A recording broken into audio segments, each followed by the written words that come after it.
man we are honoring tonight once said, "Pain is temporary, quitting lasts forever." He is a man who embodies his own quote. So many times he could have quit, packed it all in, and given up. But he hasn't, and he won't.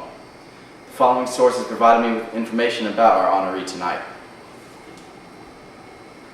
Wikipedia, www.wikipedia.org. Think Exist, www.thinkexist.com. Assortment, www.assortment.com. Livestrong, www.livestrong.org. An interview with Jordan McGowan, and cancer.org, www.cancer.org. Hello, my name is Matthew Way, and tonight I am here to introduce Lance Armstrong, a man who has overcome obstacles with his battle with cancer, a man whose superior accomplishments in the world of cycling will be hard-pressed to be surpassed, and a man who used his gift to give back and help those going through similar experiences. In 2009, approximately 300,000 people will die from cancer. Cancer is the second highest killer after heart disease in the United States. When Lance Armstrong was 25 years old, he was on top of the world as a cyclist. Then, he was diagnosed with stage 3 testicular cancer. Not only did the cancer exist in his testicle, it had spread to other parts of his body, including his stomach, lungs, and brain. Once the cancer spread, Lance's chances of survival dropped from 90% to 50%, according to the Livestrong Foundation. Lance himself is quoted in an interview in the Testicular Cancer Resource Center that, "It just got so painful, I couldn't sit on my bike anymore." It was then that the competitive side of Lance Armstrong took over. Rather than sitting back and watching life pass him by, Lance battled cancer head-on. The Livestrong Foundation writes that Lance no longer considered himself a cancer victim, but a cancer survivor. He took the time to learn about the disease he was fighting and underwent some experimental treatments, ultimately winning the good fight against cancer. For 99.9% of human beings out there, winning the fight against cancer would be enough of an accomplishment. Not for Lance Armstrong. Lance Armstrong was a cyclist long before his battle with cancer, competing in triathlons since he was 13 years old. After winning the fight with cancer, Lance got back on the bike and competed in cycling's greatest competition, the Tour de France. His first time back at the Tour de France in 1999, he won the overall standing by a total of 7 minutes and 37 seconds, according to wikipedia.org.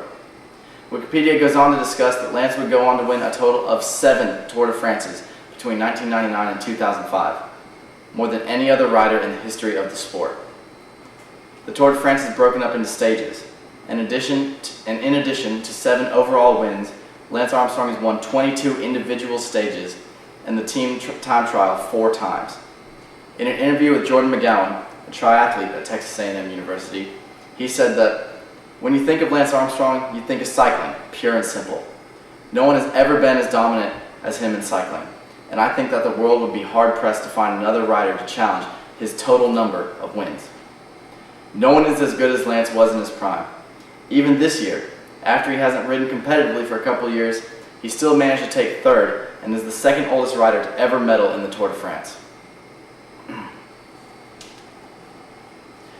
Cycling wasn't enough for Lance Armstrong, though.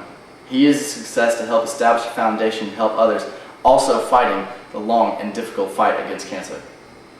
In 1996, Lance founded the Lance Armstrong Foundation to provide grants and partnerships to institutions and organizations that fight cancer, according to assortment.com. The end of the mantra for the Lance Armstrong Foundation, off their website, reads, "We're here to help. We're here about the fight. We're your champions on Capitol Hill, your advocate with the healthcare system, your sponsor in the research labs, and we know the fight never ends. Cancer may leave your body, but it never leaves your life."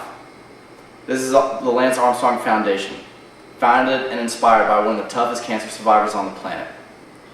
The Lance Armstrong Foundation does more than working with government, though. From the information on their website, they act as a general resource during the hard times, such as talking to family members and working with doctors to determine if a second opinion will be necessary for the work that is being done.